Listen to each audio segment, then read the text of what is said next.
মাছ কত করে বলেন তো দেখি আমাকে? কি মাছ বিক্রি করলেন? এগুলো কি ট্যাংরা? ট্যাংরা কত করে যাচ্ছে এখন? 800 টাকা। আর এই যে কাতল বড়টা, এগুলো কাতল না? 150 কেজি। কত করে এই কাতল? কত কেজি আছে এক একটা? 6 কেজি, 5.5 কেজি। আচ্ছা।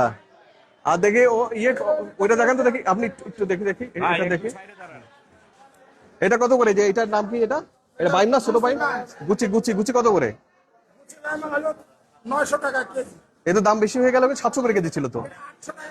না, আমরা 700 করে আমি দেখছি তো কেজি। কোথা থেকে কিনছেন আপনি? সিরাজগঞ্জ রোড থেকে। কেন আমি মাসুম বাজারে যে ধরবো তাহলে? আপনি দাম তো বেশি যাচ্ছেন। মাছের দাম কি? মাছের দামও বেশি হয়ে গেছে এখন। না না না, এটা তো আমার যুক্তি মনে হলো না। আপনার পাশে কিন্তু আমার ভূক্ত অধিকার অফিস। আমি তো এরকম করলে কিন্তু ধরবো। আর এই যে এটা এটা এটা এটার নাম জন্য কি ভুলে গেছি। পাবদা। পাবদা কত করে? পাবদা একটু কম আছে, বা পাবনা ঠিক আছে। আর চিংড়ি কত করে? চিংড়ি চিংড়ি কত করে বলেন? কেজি কত করে হচ্ছে? 620। ঠিক আছে। আর ওই যে ইয়ে কত করে আপনার? ওই যে তেলাপিয়া? আর তেলাপিয়া